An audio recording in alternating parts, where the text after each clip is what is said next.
बल्कि जो साल 25 का गुजर गया, पूरा साल का बायोडाटा आप दिमाग में रखें, आपको लगेगा कि गुनाह करोड़ों हो गए, नेकियां लाखों में भी नहीं है।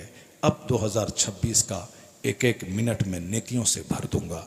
हो सकता है कि 2026 हमारी और आपकी ज़िंदगी का आखिरी साल हो, इसलिए 2026 को खूब नाच गा के नहीं, डीजे बजा के नहीं, पिकनिक मना के नहीं, फिल्म हॉल जा के नहीं, रंग रैलियां मना के नहीं, इस शऊर के साथ 2026 का इस्तेकबाल करें। 2026 को हम नेकियों का साल बना देंगे, 2026 को हम सजदों का साल बनाएंगे, 2026 हलाल रोजी की तलाश का साल बनाएंगे। दिल मुतमईन रहे, सच्ची खुशी मिले। वो कहती हैं कितने गाने सुनूं, कितनी फिल्में देखूं। जब पार्टी फंक्शन घर में होता है, लोग आते हैं, थोड़ा अच्छा लगता है, लेकिन जब सारे रिश्तेदार चले जाते हैं तो दीवारें काटने दौड़ती हैं। मुंबई शहर की करोड़ों के घर की दीवार काटने दौड़ती है, उनको अच्छा नहीं लगता है। ये सुकून दिल कहाँ मिलता है? Charlie Chaplin British film star, वो रो रहा है, साहब ये तन्हाई में अपने घर की दीवारें उसको काट रही हैं।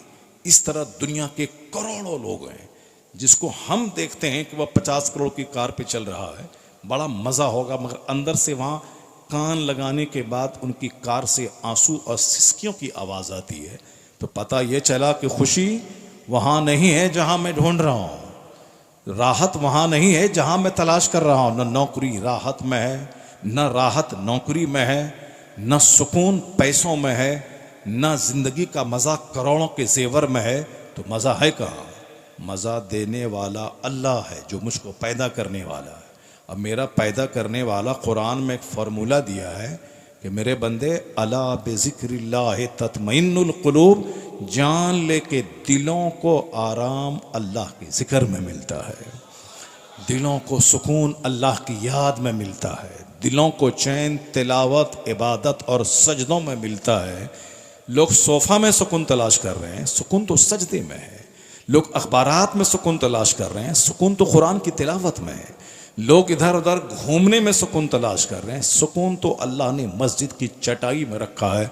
इस बात को गिरह बांध के रख लें कि सुकून नहीं है अरबों में खेलने में, सारा सुकून अल्लाह ने अपनी इबादत में रखा है।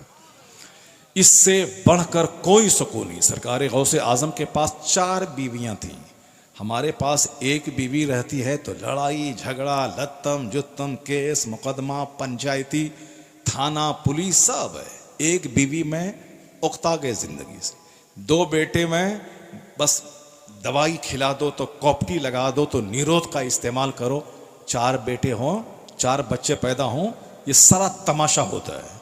लेकिन गौसे आजम रज़ी अल्लाह तआला अन्हु को 49 औलाद थी, 49 औलाद। वह गौसे पाक जिसका लंगर आप खाते हैं, वह गौसे आजम जिसके नाम की नियाज आप खाते हैं, वह गौसे आजम जिसके नाम का आप वजीफ़ा करते हैं, या शेख अब्दुल कादिर जिलानी शेअन लिल्लाह, वह गौसे आजम जिसको आप संकट की घड़ी में पुकारते हैं, जो खुदा नहीं मगर खुदा का वली है, सारे वलियों के सरदार है। उस गौसे आजम को 4 बीवियां थीं, कोई लड़ाई नहीं, कोई जंग नहीं, कोई झगड़ा नहीं, चारों बीवियों को इबादत का मज़ा था। सब तिलावत में लगी थी, तहज्जुद में लगी थी, रात रात भर सजदे में थी। उनको सजदे से फुर्सत नहीं कि वह आपस में लड़ाई करें, तिलावत से फुर्सत नहीं कि वह शौहर से झगड़ें कि मुझको पैसा दो। सब आजकल चूंकि काम ही नहीं है, इबादत तो काम है नहीं। काम क्या है? हाथ में रिमोट है, सामने टेलीविज़न है, LED TV है, उसी को देखना है। मुफ्त का खाना मिल रहा है, खाना है, और बिल्कुल चर्बी बदन में बढ़ाना है। जब खाना खाएगा चर्बी बदन में बढ़ेगी, वो खाना खाएंगी, चर्बी बदन में बढ़ेगी, तो फिर क्या होगा? लड़ाई होगी, झगड़ा होगा। उसको चाहिए घूमना चाहिए, नहीं घर में मज़ा नहीं मिलता है, घर बावर्ची, घर किचन, घर किचन, घर किचन। तुमने मुझको नौकरानी बना के रख दिया, तुमने मुझको नौड़ी बना के रख दिया, घर किचन, घर किचन, झाड़ू लगाओ, पोछा लगाओ। मैं बीवी हूँ कि नौकरानी हूँ तुम्हारी? ये बताइए साहब। अब वो कह रही कि मैं नौकरानी तुम्हारी हूँ। वो अपने घर में झाड़ू लगा रही है, अपने घर में खाना बना रही है, वो खुद खाती है। शौहर बेचारा दिल्ली पंजाब में रहता है, वो 6 महीने में एक बार घर आता है। ये घर रानी बन के ये घर में रहती है, 5 लाख का घर है, वो रहती है। किचन साहब ग्रेनाइट मार्बल से सजा है, वो उसकी मलका है। खाती वो है, 6 महीने के बाद मैं घर आता हूँ तो वो कहती मैं तुम्हारी नौड़ी हूँ क्या, नौकरानी हूँ क्या, मैं किचन घर, तुम घूमते रहो पंजाब दिल्ली, मुझको भी लेके चलो, मुझको भी घुमाओ। अब इनको घर में मन नहीं लग रहा है, अब इनको भी घूमने का शौक़ है। शादी में दावत कहीं से कार्ड आया, ये उछल जाती है। अब वो ऐसे ही लिख दिया विद फैमिली। अब साहब एक लेना है उसको तोहफा, गिफ्ट का एक झोला लेना है और वहाँ जाना है और जाके खूब घूमना है। नया नया कपड़ा जो बक्स में है उसको कौन देखेगा, बस वही शादी का मौका है। पूछने वाला ऐसे ही बेदिली से पूछा था, मगर ये चले गए 5 बच्चे को लेके। एक आदमी को दावत है, 5 बच्चे को लेके चले गए। अब वहाँ खूब घूमना है, फिरना है। ये घूमने फिरने का शौक़ पैदा हो गया, मर्दों को भी शौक़ पैदा हो गया, यहाँ घूमना वहाँ घूमना। अब करोड़ों का घर बनाया, अब ये घूमने के लिए पहाड़ देखने जा रहा है। घर में मार्बल है, टाइल्स है, ग्रेनाइट है, साहब पलंग है 1 लाख रुपए का, सोफा लिया है 1.5 लाख रुपए का, मगर इसको छोड़ के कहाँ घूमने जा रहा है? वो जंगल, डल झील, वो पानी देखने के लिए, पानी, वो गोवा समंदर के किनारे बालू देखने के लिए। जब बालू ही देखना था तो 2 करोड़ का तुम ग्रेनाइट क्यों लगाया था तुमने? जब वो पानी ही देखना था तो तुम 5 करोड़ का घर क्यों बनाया है? बात चाहे कुछ भी हो, लेकिन ये बात सच्ची यही है कि घर में मन नहीं लग रहा है। क्यों?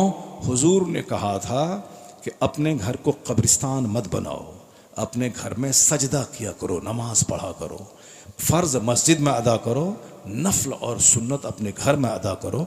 जिस घर में नमाज नहीं है वो घर कब्रिस्तान के मानिंद है। तो आज लोग घर में सजदा ही नहीं करते हैं। जब घर में सजदा नहीं है तो बरकत नहीं है, बरकत नहीं है तो वहाँ के दरो दीवार काटने दौड़ते हैं। इसलिए अब वो भाग करके वो कश्मीर और नदी नाला पहाड़ वो घूमने के लिए जा रहा है। ये घूमने का कल्चर शुरू हुआ है। हमने उन बुजुर्गों की कहानी पढ़ी है जो 80 बरस हो गए घर छोड़ के बाहर नहीं गया ताकि तहज्जुद की नमाज कज़ा न होने पाए, इशराक और चास कज़ा न होने पाए।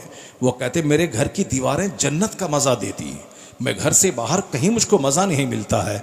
तो पता चला ये जो मारे मारे फिरने का कल्चर शुरू हुआ है, घर में जहाँ तस्वीर होगी वहाँ शैतान होगा, और जहाँ शैतान होगा वहाँ मन नहीं लगेगा, और जहाँ सजदा होगा वहाँ फरिश्ते होंगे, जहाँ फरिश्ते होंगे वहाँ के ज़र्रे ज़र्रे से रहमत टपकेगी। तो आज जो घर में मन नहीं लगता है, शैतान का जमावड़ा उस घर में हो गया है। अगर चाहते हैं कि कश्मीर से ज़्यादा मन आपके घर में लगे, लंदन से ज़्यादा तबीयत आपके घर में लगे, पेरिस से ज़्यादा तबीयत आपके घर में लगे, तो अपने घर को सजदों से भर दें, तिलावत से भर दें, दुरूद से भर दें, इबादत से भर दें। तो कश्मीर से ज़्यादा खूबसूरत आपकी झोपड़ी आपको नज़र आएगी, क्योंकि अल्लाह ने सारा सुकून इबादत और तिलावत और सजदों में रख दिया है। आदमी मारे मारे फिरेगा, सुकून नहीं मिलेगा, लेकिन जहाँ वज़ू करके मुसल्ले पे खड़ा हुआ, अल्लाह सारा सुकून उसके दिल में उतार देगा। लोग भले ही कुछ भी सोचें, मगर बात सच्ची यही है। घूमने का कल्चर। गौसे आजम के पास 4 बीवियां थीं, चारों इबादत में लगी रहती थीं, कभी कोई लड़ाई कभी कोई झगड़ा नहीं हुआ। यहाँ पहले हाथ में तस्बीह होती थी, अब हाथ में रिमोट है। जब रिमोट है, स्मार्ट मोबाइल है, लड़ाई नहीं होगी तो क्या होगी। यहाँ साहब पहले सूखी रोटी लोग खाते थे, खजूर खा लेते थे, 3 पीस खजूर खाया, दिन भर एनर्जी के लिए काफ़ी है। और यहाँ चाउमीन बर्गर का कल्चर में, पानी पूरी के कल्चर में बदन में गर्मी पैदा हो रही है। जब गर्मी पैदा हो रही तो लड़ाई उसी से हो रही है जिसकी वजह से ये चमन आबाद है, जिस शौहर की वजह से ये महारानी है, जिस शौहर की वजह से पर्स में पैसा है, जिस शौहर की वजह से ये सुहागन कहला रही है। सारी जंग उसी शौहर से है, सारी जंग उसी शौहर से है, उसी शौहर की माँ से सारी जंग है कि तुम्हारी माँ मुझको अच्छी नहीं लगती, तुम्हारा बाप मुझको अच्छा नहीं लगता। अगर एक दिन तलाक दे दे तो सारी औकात समझ में आ जाएगी उनकी। फिर ये अपने बाप के घर में बैठेंगी, यहाँ केस, यहाँ मुकदमा, यहाँ कचहरी, और ये मुखिया, ये सदर, ये एमएलए, ये विधायक अब पड़ी रहें घर में। जब अल्लाह ने नेमत दी है शौहर की सूरत में, तो अब उसी से जंग करना, लड़ाई करनी है। ये बात मैं नहीं कहता, ये बात पैगम्बर आज़म अलैहिस्सलाम कहते हैं। हुजूर फरमाते हैं कि तुम अपने बाप के घर में पड़ी थी, तुम तन्हा थी, अल्लाह ने तेरा जोड़ा लगाया, अल्लाह ने शौहर तुझको दिया, अब तुम सुहागन बन गई, तो अब उसी शौहर से तुम लड़ाई कर रहे हो। अल्लाह की नेमत का शुक्रिया अदा करना चाहिए कि करोड़ों लड़के हैं जिनकी शादी नहीं हुई है, शादी के लिए उनके माँ बाप दिन रात रो रहे हैं। मुझको अल्लाह ने बहुत जल्दी जोड़ा अता फरमा दिया, मैं ससुराल आ गई, मेरे शौहर हैं, शौहर के साथ मैं रह रही हूँ, तो उसको तो अल्लाह का शुक्र अदा करना चाहिए। या अल्लाह तेरा करोड़ों एहसान, करोड़ों औरतें हैं जो सुहागन नहीं है, मैं सुहागन हूँ, बेशुमार लाखों औरतें जिनके शौहर का इंतकाल हो गया, मेरा शौहर जिंदा है, शौहर मेरे 10-10 घंटे खेत में मारे मारे मजदूर की तरह खटते हैं, मेरा शौहर पैसा कमाने के लिए कभी मालदा, कभी सिलीगुड़ी, कभी दार्जिलिंग, कभी कलकत्ता, कभी बम्बई कर रहे हैं, मैं घर में आराम से रानी बन के हूँ। इलाही तू मेरे शौहर को सेहत दे दे, तंदुरुस्ती दे दे, लंबी उम्र दे दे। होना ये चाहिए था, मगर नाकिसुल अक्ल उसी शौहर नामदार से जंग छेड़ देती है, और जब शौहर मर जाता है फिर सर पटक के रोती हैं, तलाक दे देता है, फिर जहर खा के मर जाती है। जो अल्लाह की नेमतों की कद्र नहीं करेगा, फिर नेमत के ज़ाइल होने के बाद फिर वो तड़पेंगे, और नेमत छीन करके अल्लाह बंदों को तड़पाता है। सेहत नेमत है, शौहर नेमत है, औलाद नेमत है, वक्त नेमत है, रात नेमत है, जाड़े का मौसम नेमत है, जवानी नेमत है। बेशुमार लोग बुढ़ापे में हाथ कांप रहा है, फालिज का हमला हो गया, बेशुमार जवान है जिसके पांव कट गए। जवानी अल्लाह की नेमत है। और फिर साहब रात अल्लाह की नेमत है, जो अल्लाह ने रात बनाई है सोने के लिए। सर्दी का मौसम एक नेमत है। हदीस में आया है कि फस अश्शिताओ रबीउल मोमिन, किताब में आया है अश्शिताओ रबीउल मोमिन, यानी जाड़े का मौसम मुसलमान के लिए मौसम बहार है। इस मौसम में रात लंबी होती है ताकि खूब सजदा करे, दिन छोटा होता है ताकि खूब रोज़ा रखे, यानी रोज़ा भी हुआ, करोड़ों नेकियां भी मिल गई और मुसीबत भी नहीं हुई, भूख प्यास भी नहीं लगी। ये छोटा दिन है और रात लंबी है, 5 घंटे की नींद भी हो गई, तहज्जुद भी हो गई। ले रबीउ ये मुसलमानों के लिए मौसम बहार है। लेकिन देखें ये मौसम बहार किसके लिए है और किस तरह रातें गुजर गईं, मौसम गुजर गया, दिन गुजर गया, न रोज़े का ख्याल आया न कभी सजदे का ख्याल आया। और 10 साल अल्लाह ने छोड़ दी। उसके बाद जब अल्लाह पकड़ता है तब बंदा बोलता है कि मेरे खुदा ने मुझको जलील कर दिया, मेरे खुदा ने मुझको रुस्वा कर दिया, मेरी सेहत छीन ली, मेरे बेटे मर गए, मेरी बीवी मर गई, मेरा कारोबार ठप हो गया, मैं तो किसी को कोई तकलीफ नहीं पहुंचाया था, तकलीफ नहीं पहुंचाया था। हदीस माया है जो फजर की नमाज छोड़ेगा चेहरे का नूर खत्म हो जाएगा, जो जोहर की नमाज छोड़ेगा रोजी से बरकत खत्म हो जाएगी। नमाज फ़र्ज हुई थी 15 साल की उम्र में, अभी उम्र है बंदे की 40 साल। ये बता दीजिए कि 25 साल अल्लाह ने छूट दी उनको, जबकि जिस दिन फजर की नमाज छोड़ा था उसी दिन उसको ज़मीन में धंस जाता वो। अगर अल्लाह गज़ब फरमाता, नाराज़ होता, अगर फौरी सज़ा देता उसी दिन उसको ज़मीन में धंसा देता। और मगर अल्लाह ने 25 साल की छूट दे दी, रोज़ाना नमाजें छोड़ता रहा, 25 साल तक इसकी रोज़ी को घटाया नहीं, इसके कारोबार को ठप नहीं किया। लेकिन ये आज कारोबार अगर ठप हुआ है, ये 50 दरगाहों पे मारे मारे जाके फिरता है और आलिमों से कहता है कि हम तो कुछ नहीं किए थे मौलाना साहब, हमारी रोज़ी क्यों घट गई, हम तो 2-4 रुपया मस्जिद में चंदा दे देते, जबकि 1 लाख में 2500 रुपये ज़कात देना था, 1 करोड़ में 2.5 लाख रुपए ज़कात फ़र्ज है। 1 टाका बचा रहा सारा माल तबाह बर्बाद कर देगा। 1 करोड़ में 2.5 लाख रुपए, 1 लाख में 2,500 रुपये ज़कात देना है। ये दिया कितना? 50 रुपये किसी गरीब को। बोला मैं तो बहुत खैरात किया, 50 इसको दिया, 5 उसको दिया, 10 उसको दिया, 5 उसको दिया, जबकि फ़र्ज था उस पर 1 लाख में 2500 रुपये, 2 लाख में 5,000 रुपये, 4 लाख में 10,000 रुपये, 1 करोड़ अल्लाह ने दिया है तो 1 करोड़ में 2.5 लाख रुपए, यानी 2.5% ज़कात निकालना है। लेकिन ये निकाला है कितना?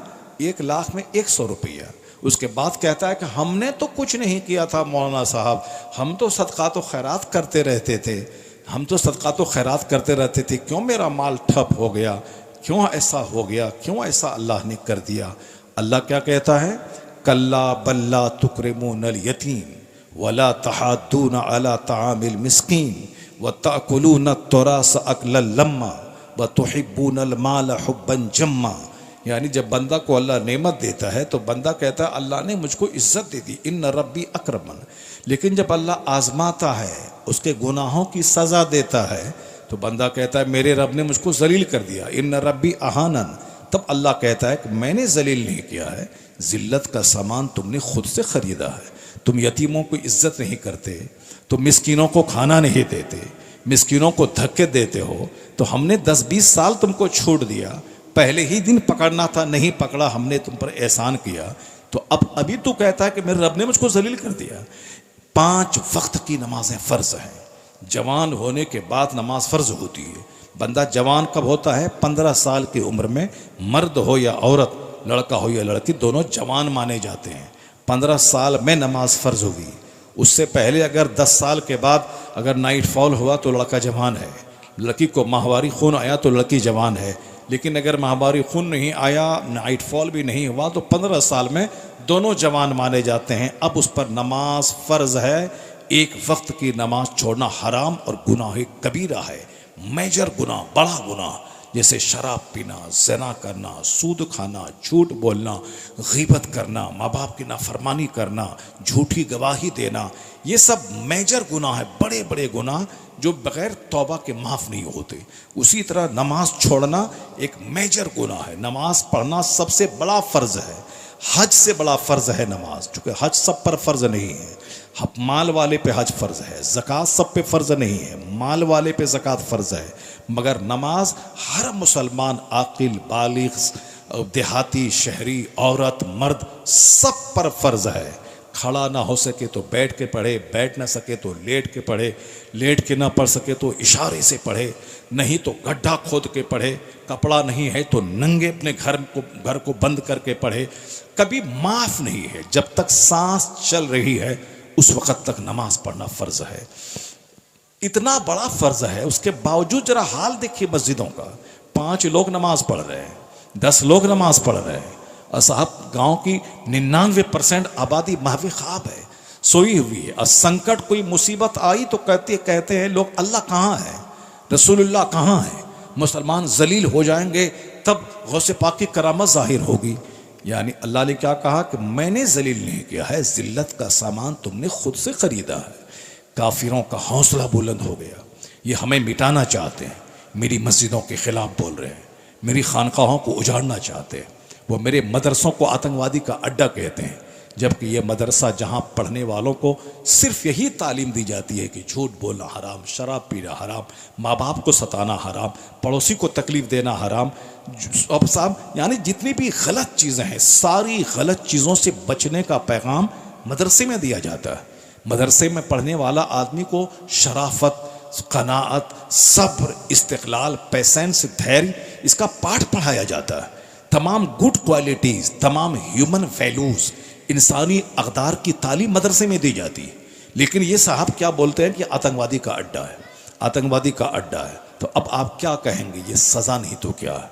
ये हमारे लिए एक पनिशमेंट है कि जो शराफत का अड्डा है, जो दयानतदारी का अड्डा है, जो ह्यूमैनिटी के मैसेज का अड्डा है, जिस मदरसे ने पूरी दुनिया में इल्म का उजाला फैलाया।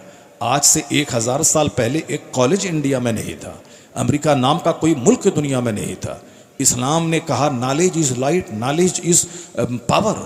शिक्षा शक्ति का नाम है, शिक्षा प्रकाश का नाम है। इस्लाम ने कहा acquire knowledge whether you find it in China, इल्म हासिल करो चाहे तुम्हें चाइना क्यों ना जाना पड़े। इस्लाम ने कहा knowledge is compulsory on every Muslim man and women, हर मुसलमान मर्द औरत पर इल्म हासिल करना फ़र्ज़ है, यानी कंपलसरी का दर्जा दिया गया है। हर मर्द औरत पढ़ें। इल्म ताकत का नाम है, इल्म रोशनी का नाम है, इल्म तुम्हें ताकतवर बना देगा। तो हमारे मज़हब ने उस वक्त यह नारा दिया है जब एक स्कूल नहीं था, प्राइमरी स्कूल तक नहीं था, वो गुरुकुल का ज़माना था। कोई दरख्त के पास चंद लोग बैठ के पढ़ रहे थे, कहीं साहब गुरु के पास शिष्य जाके पढ़ रहे थे। लेकिन ये बाज़ाब्ता मदरसा, बाज़ाब्ता स्कूल, बाज़ाब्ता कॉलेज, ये सारी हिस्ट्री 1000 के अंदर की है। इस्लाम के आए हुए, कुरान के नाजिल हुए 1400 साल, 1500 साल हो गए। और हुजूर ने मदीने के रेगिस्तान में बैठकर इल्म की फजीलतों पे जो खिताब किया है, जो इल्म के नॉलेज के इम्पोर्टेंस पे, शिक्षा के महत्व पे जो बातें की हैं, वो पढ़ने से ताल्लुक़ रखती है। इस्लाम का एहसान है कि आज दुनिया भर में कॉलेजेस है। इस्लाम का एहसान है कि दुनिया भर में हज़ारों लाखों स्कूल हैं। इस्लाम का एहसान है कि आज इल्म अमीरों के घर से निकलकर गरीबों की झोपड़ी तक पहुंचा, गरीबों के बच्चे, गरीबों की बच्चियां पढ़ रही हैं। ये इस्लाम का एहसान है जिसने पूरी दुनिया में नॉलेज का इन्वायरमेंट, इल्मी माहौल, शैक्षणिक वातावरण कायम किया है। लेकिन विडंबना यह है कि आज उसी मदरसे को आतंकवादी का अड्डा बोला जाता है, उसी मजहब इस्लाम को दुनिया के लिए ख़तरा कहा जाता है। नमाज ज़िना कर रहे हैं लोग रेलवे स्टेशन पर, कोई नहीं बोल रहा है, लेकिन कोई नमाज पढ़ रहा है तो साहब पुलिस वाला लाठी और डंडे से मार के उसको हटा रहा है। क्या साहब, मैं नमाज पढ़ रहा हूँ, चोरी कर रहा हूँ, डकैती कर रहा हूँ, मैं रेलवे स्टेशन पे क्या कर रहा हूँ, तुम खड़े होकर कहता है कि यह नमाज पढ़ने की जगह नहीं है। या एक लड़का लड़की एक दूसरे से चिपका हुआ है, सब लोगों का दिमाग खराब हो रहा है, कोई बोलने वाला नहीं, ये जगह नहीं है, इसके लिए घर है। कोई पुलिस वाला नहीं बोलता है कि ऐसा क्यों कर रहे हो, बदन पे हाथ क्यों दिए हुए हो, सर में हाथ दे के क्यों सहला रहे हो, अगर बीवी है तुम्हारी तो घर तुम्हारे लिए। यहाँ स्टेशन पे हज़ारों आदमी का दिमाग खराब हो रहा है, कोई बोलने वाला है। मगर मैं नमाज पढ़ता हूँ तो कहता है ये नमाज नहीं पढ़ो, ये स्टेशन है। क्या कहेंगे इसको? नमाज पढ़ने वालों को रोका जा रहा है, शराब पीने वालों को आज़ादी मिली हुई, नमाज पढ़ने वालों को रोका जा रहा है, ज़िना करने वालों को आज़ादी मिली हुई। ये पनिशमेंट है, ये एक अजाब है मदरसे के ख़िलाफ़, मस्जिद के ख़िलाफ़, खानका के ख़िलाफ़। कभी आपने सोचा कि ये अजाब क्यों है? ये अजाब इसीलिए है कि मस्जिदों को आपने उजाड़ना शुरू किया। मदरसे में अब चंद गरीबों के बच्चे पढ़ रहे हैं, जबकि मदरसे में बादशाह हारून रशीद का बेटा पढ़ता था। मदरसे में औरंगज़ेब जैसे हिंदुस्तान के बादशाह जो 50 साल तक पूरे भारत का बाताज बादशाह रहा, उसने मदरसे में तालीम हासिल की। मुल्ला अहमद जीवन जब मस्जिद जामा मस्जिद से निकलते थे तो उनकी चप्पल सीधी करते थे औरंगज़ेब। सारा हिंदुस्तान सहम जाता था कि बादशाह दिल्ली अपने उस्ताद की चप्पल सीधी कर रहे हैं। कैसा दौर था कि बादशाहों के बेटे मदरसे में पढ़ रहे थे, अरबपति के बेटे मदरसे में पढ़ रहे थे, 1000 एकड़ ज़मीन जोतने वालों के बच्चे मदरसे में पढ़ रहे थे। लेकिन आज एक रिक्शा चालक भी अपने बच्चों को मदरसे में नहीं पढ़ाना चाहता है। क्यों? कि मदरसे में पढ़ने के बाद करेगा क्या? मदरसे में पढ़ने के बाद करेगा क्या? स्कूल में पढ़ेगा तो कम से कम इंजीनियर बनेगा, स्कूल में पढ़ेगा तो मास्टर बनेगा। सिर्फ दुनियावी हिसाब से हमने भी काफिरों की तरह सोचना शुरू कर दिया, जबकि कुरान कहता है वमन यत्तकिल्लाह यजअल लहू मखरजा, जो अल्लाह से डरता है अल्लाह ताला वहां से बंदे को रोजी देता है जहां से बंदा सोच नहीं सकता। इन्नल्लाह हुवा रज़्ज़ाक़ु ज़ुल क़ुव्वतिल मतीन, अल्लाह ज़बरदस्त रोजी देने वाला। वमा मिन दाबतिन फिल अर्द इल्ला अल्लाह रिज़्क़ुहा, कुरान में आया है कि ज़मीन पर चलने वाला कोई चौपाया ऐसा नहीं है जिसकी रोजी का जिम्मा अल्लाह ने ना लिया। यानी सबको रोजी अल्लाह देगा, अल्लाह ज़बरदस्त रोजी देने वाला है। मगर विश्वास नहीं, चेहरे पे दाढ़ी है मगर यकीन नहीं, सर पे टोपी है मगर यकीन नहीं।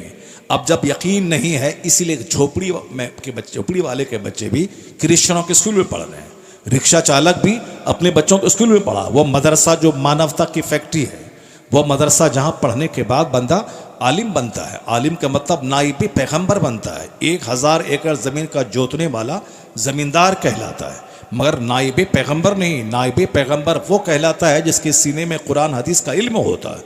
वो किराए के घर में रहे, 5000 महीना कमाए, मगर वो नाइबे पैगंबर है, नाइबे रसूल है, रसूल पाक के नाइब है। वो इतना बड़ा मर्तबा, जिस तरह मुस्तफ़ा जाने रहमत का मर्तबा है, उस तरह उसका नाइब भी वो अपने लोगों में मुमताज़ और मुनफरिद होता है। मगर विश्वास नहीं रहा, मदरसे पैसे से सबको जोड़ दिया गया, यानी इल्म को पैसे से जोड़ दिया गया। अब इंजीनियर की सूरत में जानवर, डॉक्टर की सूरत में हत्यारा, साहब स्कूल टीचर की सूरत में शोषण करने वाला, यानी अब पढ़े लिखे लोग डकैत और चोर हो रहे हैं। डॉक्टर की सूरत में डकैत, इंजीनियर की सूरत में चोर। क्यों? इसलिए कि इंजीनियर बनने का मकसद है माल कमाना, डॉक्टर बनने का मकसद है माल कमाना। जब पढ़ाई को माल से जोड़ दिया गया तो अब इंसान कहाँ मिलेंगे जिसके सीने में मानवता का दर्द हो, जिनके सीने में हृदय हो, जिनके हृदय में दर्द हो, जिनके हृदय में सिंपैथी हो। यहाँ तो कसाई बन के डॉक्टर घूम रहे हैं, लोग रो रहे हैं, चिल्ला रहे हैं, ये साहब छुरी लिया, ज़बह किया, पैसा लाओ। यानी कोई भी काम हो बस फौरन सीजरिंग कर देना है। एक औरत गांव देहात से चल के आती है, शौहर मजदूरी कर रहा है, नॉर्मल डिलीवरी हो सकती है, आसानी से एक इंजेक्शन दें, दर्द होगा, बच्चा पैदा होगा, लेकिन उसको माल कहाँ से मिलेगा? यहाँ तो कसाई बन के MBBS की डिग्री लेके आए हुए हैं। इसीलिए सीजरिंग करना नहीं, तुम्हारा बच्चा उल्टा हो गया, तुम्हारा बच्चा उल्टा है, बच्चा मर जाएगा, तुम्हारे बच्चे की बीवी, तुम्हारे बच्चे की माँ मर जाएगी, तुम्हारा अब जाओ यहाँ से लेके जाओ, हम रिस्क नहीं लेंगे, बच्चा मरे या जच्चा मरे, तुम जानो, तुम्हारा काम जानो। ये बेचारा मरता क्या ना करता, ज़मीन बेच करके पैसे देता है, और ये डॉक्टर नॉर्मल डिलीवरी को सीजरिंग में बदल देता है। लोग कहते हैं डॉक्टर है मगर कसाई है, डॉक्टर है मगर ये काटने वाला है, डॉक्टर है मगर लुटेरा है। तो डॉक्टर लुटेरा क्यों नहीं होगा? चूंकि पढ़ा ही है वह लूटने के लिए। इंजीनियर, मोरबी का इंजीनियर जो पुल गिरा जिसमें सैकड़ों लोग मारे गए, क्यों? चूंकि इंजीनियर को पढ़ाया ही गया है ताकि माल कमाएगा। ये मदरसा है जहां माल कमाने के लिए नहीं पढ़ाया जाता है, जन्नती बनाने के लिए पढ़ाया जाता है, जहाँ शरीफ बनने के लिए पढ़ाया जाता है, जहाँ समाज का रक्षक बनने के लिए पढ़ाया जाता है, शुभ चिंतक बनाने के लिए पढ़ाया जाता है। अल्लाह रोज़ी उनसे ज़्यादा अच्छी रोज़ी इनको देता है, उनसे ज़्यादा इज्जत इनको देता है, लेकिन मकसद है दीन की खिदमत, मकसद है जलसा करा के हज़ारों आदमी को जमा करके। अब यहाँ मैं अभी 1 घंटे से खिताब कर रहा हूँ, मैं नहीं बोला कि चोरी करके पैसा कमाओ, डकैती करके पैसा कमाओ, माँ बाप को छोड़ो यार, माल सबसे बड़ी चीज़ है, माल कमाओ। नमाज रोज़ा कौन 5 बार मस्जिद दौड़ दौड़ के जाएगा? तो अब एक बार जुमा जाना, बाकी माल कमाओ, पैसा कमाओ, सोफ़ा खरीदो, गद्दा खरीदो, गाड़ी खरीदो, कार खरीदो, तब समाज वाले तेरा तलवा चाटेंगे। अगर कार नहीं रहेगी तो कोई सलाम तक नहीं करेगा, कार दरवाजे पे रहेगी, मकान रहेगा तो 50 आदमी तुम्हारे पास रिश्ता लेके आएगा। गाड़ी नहीं रहेगी, मकान नहीं रहेगा तो तेरी खूबसूरत बेटी को कोई पूछेगा नहीं, तेरा बेटा को कोई पूछेगा नहीं। मैंने इस पूरे 1 घंटे की तकरीर में मैंने ये नहीं कहा कि तुम कसाई बन जाओ, लुटेरा बन जाओ, चोर बन जाओ, डकैत बन जाओ, इंजीनियर बनो, डॉक्टर बनो, चाहे चोर इंजीनियर, डकैत इंजीनियर, कसाई इंजीनियर नहीं। 1 घंटे से मैं सिर्फ यही कह रहा हूँ, इंसान बने, जन्नती बने, नेक बने। सुकून और चैन खरबपति के घर में नहीं है, झोपड़ी में सुकून है, जहाँ सजदा है वहाँ सुकून है। दूसरों की कदर करें, दूसरों का 1 खरब का माल है, आपके लिए कुछ नहीं है। आपके लिए जो आपकी झोपड़ी है वो उस 1 खरब वाले महल से ज़्यादा खूबसूरत आपकी झोपड़ी है।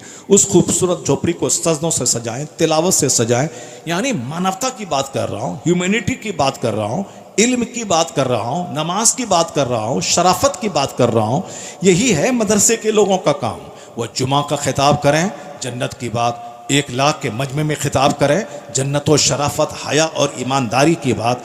चाहे जहाँ भी रहें, मदरसे में बैठें, चाहे स्कूल कॉलेज में भाषण देने जाएं, हर जगहों पे शराफत की बात। तो दुनिया के सारे लोगों को मदरसे को प्रमोट करना चाहिए, मदरसे को बढ़ाना चाहिए। कि अगर कसाई डॉक्टर की तादाद रोकना है, अगर जानवर इंजीनियर की तादाद रोकना है, अगर चोर ब्रोकर की तादाद रोकना है, अगर तलाक देने वाले औरतों से जिना करने वाले जानियों की तादाद को घटाना है, तो एक रास्ता है, मदरसे की चटाई को आबाद किया जाए, लोगों को नेक बनाया जाए, लोगों को मुस्तफ़ा के कदमों में डाल दिया जाए, लोग मुस्तफ़ा के गुलाम बने, ऑटोमेटिक दुनिया गुनाहों से पाक होती चली जाएगी।